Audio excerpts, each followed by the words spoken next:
Pra, funksional. Komisione pune e shtet normal. Fatkeqësisht pas 10 muajsh nuk e kemi asnjërin. Rrjedhimisht, Republika e Kosovës e ka humbur tërësisht vitin 2025. Kosova dhe qytetarët e saj nuk e kanë pasur këtë luks. Përkundrazi, ne kemi pasur nevojë për një vit dinamik, produktiv, si asnjëherë më parë. Dhe kush e ka bërë këtë bllokim? Partia që doli e para në zgjedhjet e nënshkurtit, e cila ka zgjedhur që ta përdorë rezultatin jo për të qeverisur, por për të zvarritur, për të manipuluar proceset dhe për të konsumuar çdo afat ligjor në mënyrë që t'i shmanget përgjegjësisë ndaj qytetarëve të Kosovës. E përsëris, kjo seancë që do të mbahet pas pak minutash është farsë, është truk politik, nuk është zgjidhje, është tentim për të mbuluar dështimin. Ajo që po shohim sot është e dukshme. Kur vjen puna për të formuar institucionet e për të kryer punë, kemi zvarritje, pasiguri dhe manipulim afatesh nga lëvizja vetëvendosje. Kur vjen puna për t'i ikur përgjegjësisë, nxitim i çuditshëm, madje, duke shkelur rendin kushtetues. Dua të jemi qartë, PDK nuk do të jetë pjesë e një seance të paligjshme. Nuk do të bëhemi fasad për mbulimin e dështimeve, sepse kjo seancë nuk është thirrë për qytetarët, kjo seancë nuk është thirrë për të miratuar ligje, kjo seancë nuk është thirrë për komisione. Kjo seancë është thirrur për t'i shpëtuar fajit. Fajit që një pushtet për 10 muaj rresht ka refuzuar të marrë vendime, ka refuzuar të ndërtoj dialog, të krijoj shumicë dhe të formoj qeveri. Thirrjet për të shkelur ligjin dhe kushtetutën nuk janë zgjidhje, as për vendin, as për kuvendin, as për demokracinë. Ato janë derë e hapur për kaos. Janë precedent të rrezikshëm që dëmtojnë themelet e shtetit ligjor. PDK nuk do të bëhet pjesë e kësaj rruge. Ne jemi këtu për të mbrojtur rendin kushtetues, për të mbrojtur institucionet e Republikës, për të mbrojtur parimin se çdo vendim, pozitiv apo negativ, duhet marrë brenda ligjit, brenda afatit dhe brenda përgjegjësisë. Faleminderit shumë. Cila do t'jetë mundësia për së paku zgjatje buxhetore do të bashkëpunoj PDK-ja në këtë aspekt? Dëgjoni, nëse po i referoheni RTK-s, ministri në ikje ka mundësi ligjore që të bëjë një gjë të tillë përmes rezervave shtetërore. Është vepruar edhe më herët. Çfarë po bën kjo kost politikanësh është shantazh publik. Kosova është në krizë. Kosova është e izoluar. Tash e 10 muaj, ne flasim për emrat mandatarit, kryetarit, nuk flasim për hallet e qytetarëve të Republikës së Kosovës.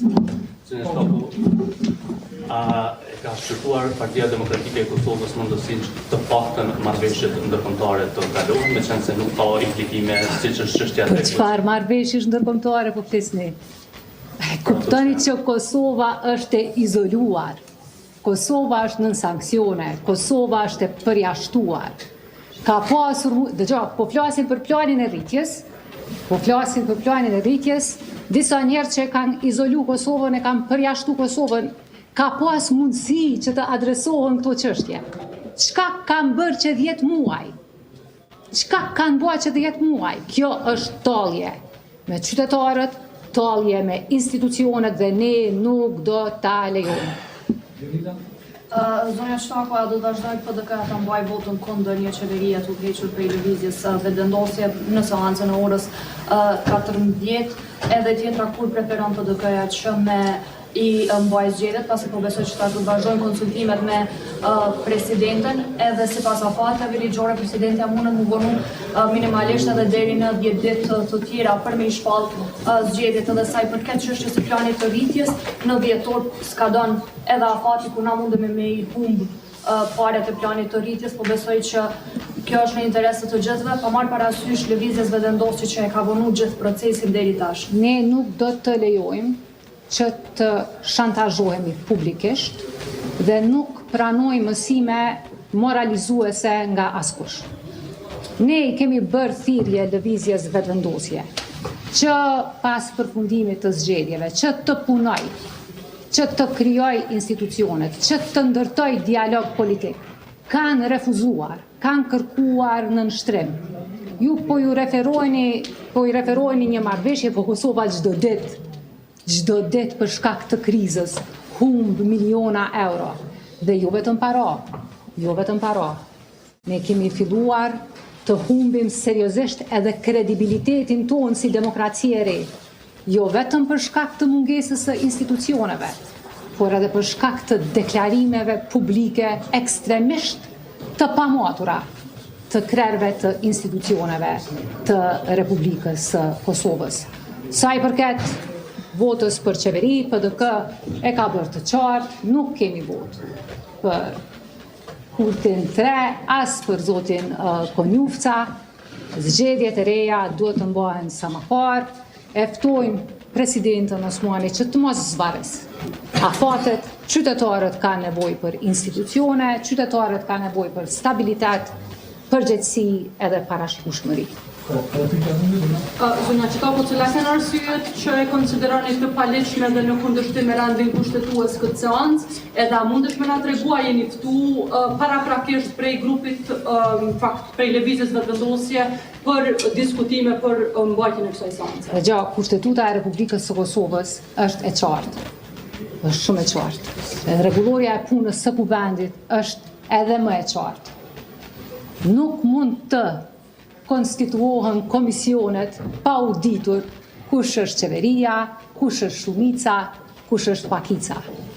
Pas konstituimit të institucioneve, vetëm një pikë e rendit të ditës është e pranueshme. Vota për mandatarin. Dhe në seancën e dytë ne do të shkojmë dhe do të votojmë kundër. Nuk ka pasur as përpjekje më të vogël nga ana e lëvizjes vetëvendosje për të ndërtuar dialog politik. Dhe dialogun politik, lëvizja vetëvendosje e ka përjashtuar si instrument të politikbërjes. Nuk ka dialog as me opozitën, nuk ka dialog me mediat, nuk ka dialog me sektorin privat, nuk ka dialog me aleatët. Këta nuk e njohun dialogun. Këta e njohin vetëm politikën e nënshtrimit dhe shantazhimit. E PDK as nuk nënshtrohet, as nuk shantazhohet. Faleminderit shumë. Presidenti Osmani ka thënë që nuk ka ndonjë komplikim të shkëlqyer me se përket pjesës ligjore dhe tha që kushdo që të ndryshë këtë një mënyrë të mesazh për gjithë opozitën, të cilët po kanë një mënyrë të kundërshtuar, se keni folur këtë parë. Presidentja Osmani do duhet të ishte shumë më aktive në zhbllokimin e procesit e situatës politike në vend. Dhe ky angazhim do duhet të ishte serioz që nga dita e parë. Mirë po e përsëris, ne nuk dua ta komentoj kualifikimin e presidentës Osmani, por çfarë dua të them është që presidentja nuk do të humbë kohë, duhet t'i thrasë partitë politike dhe ta caktoj sa më parë datën e zgjedhjeve. Faleminderit shumë. Faleminderit.